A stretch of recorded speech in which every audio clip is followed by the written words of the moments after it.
महाराष्ट्र में राजनीति में अभी एक सियासी किरदार ऐसे हैं जिन पर सबकी निगाहें लगी हैं। नाम है अजीत पवार, महाराष्ट्र के उप मुख्यमंत्री, जिनके बारे में राजनीतिक गलियारों में कहा जाने लगा है कि अजीत पवार की राजनीति उस शाकाहारी की तरह हो चुकी है जो कहते हैं कि मैं वेजिटेरियन हूं, लेकिन कभी कभी अंडा खा लेता हूं, या फिर मैं चिकन करी नहीं खाता लेकिन हाँ उसकी ग्रेवी में आलू डालकर खा लेता हूं, यानी दो तरफा चलना।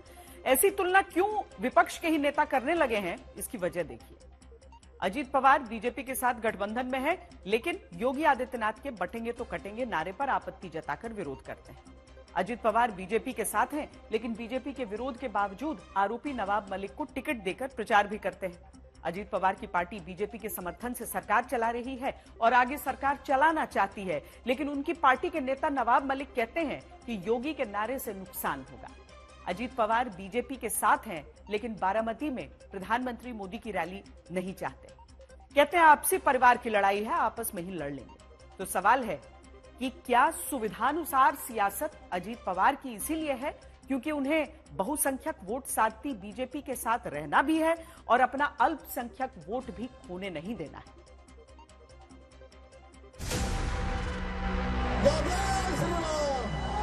बार बार आपसे कहता हूं कि बंटिए मत। जब भी बंटे थे तो कटे थे।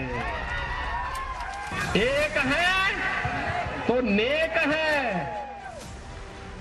एक है तो सेफ है, और बटे थे तो कटे थे। उत्तर प्रदेश से जो नारा योगी आदित्यनाथ ने दिया वो महाराष्ट्र तक पहुंचा। योगी के नारे का विरोध असदुद्दीन ओवैसी के भाई अकबरुद्दीन करते हैं और नारे का ही विरोध गठबंधन में रहकर अजित पवार भी करते हैं। बटोगे तो कटोगे। लोग काफी एतराज कर रहे हैं उस बात पर, मगर मैं ये कहूंगा, बीफ के नाम पर, मॉब लिंचिंग के नाम पर, घर वापसी के नाम पर, सर पे टोपी पहनने के नाम पर, दाढ़ी पालने के नाम पर, जो तुमसे क्या ये मुल्क को कमजोर नहीं कर रही है? इसका जवाब दो मुझे।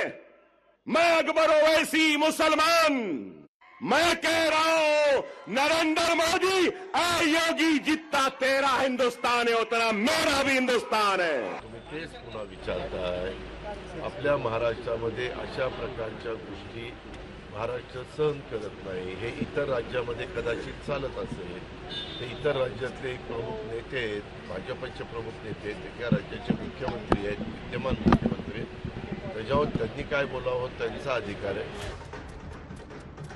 आपको भी लगेगा लहजा भले अकबरुद्दीन के मुकाबले थोड़ा कम आक्रामक हो, लेकिन योगी के नारे के खिलाफ अजित पवार जा रहे हैं तो इसके पीछे वजह है। योगी महाराष्ट्र में प्रचार करते हुए नारा देकर हिंदू बहुसंख्यक वोट एकजुट करना चाहते हैं, लेकिन अजित पवार को अपना मुस्लिम वोट खिसकने का डर है। महाराष्ट्र में मुस्लिम वोट कांग्रेस और एनसीपी को पारंपरिक रूप से पहले से मिलता आया है। वहां अजित पवार को डर है कि योगी के बयान से उन सीटों पर मुस्लिम वोट का नुकसान न हो जाए जहां एनसीपी को फायदा हो सकता था। अजित पवार ने 5 मुस्लिम उम्मीदवारों को टिकट दिया है। लोकसभा चुनाव में अजित पवार की पार्टी 4 सीट पर गठबंधन में लड़ी और केवल 1 जीत पाई, तो इससे पार्टी के भीतर मुस्लिम वोट छिटकने से जुड़ी हार बताया गया। इस तरह के बयान से हमें लगता है कि जो भी लोग इस तरह के बयान दे रहे हैं उन्हें उसका फायदा नहीं, नुकसान होगा। जिस तरह से उत्तर प्रदेश में धार्मिक भावनाओं के आधार पर राजनीति की गई और लोकसभा के चुनाव ये स्पष्ट रूप से दिखा रहे हैं कि इस तरह की चीजें लोगों को ज्यादा पसंद नहीं आती। महाराष्ट्र में करीब 60 सीट ऐसी हैं जहां मुस्लिम मतदाता चुनाव प्रभावित करने की क्षमता रखते हैं। 38 सीट महाराष्ट्र में ऐसी हैं जहां हर 5वां वोटर मुस्लिम नागरिक है। बीजेपी अगर हिंदू वोट की चिंता करती है तो अजित पवार मुस्लिम वोट भी सहेजे रखना चाहते हैं, और तब उद्धव की पार्टी भी उसी वोट के लिए योगी के नारे का विरोध करती है। ये खेल उनका पुराना हो चुका है। ये खेल महाराष्ट्र में नहीं चलेगा। ये खेल लोकसभा चुनाव में भी नहीं चला।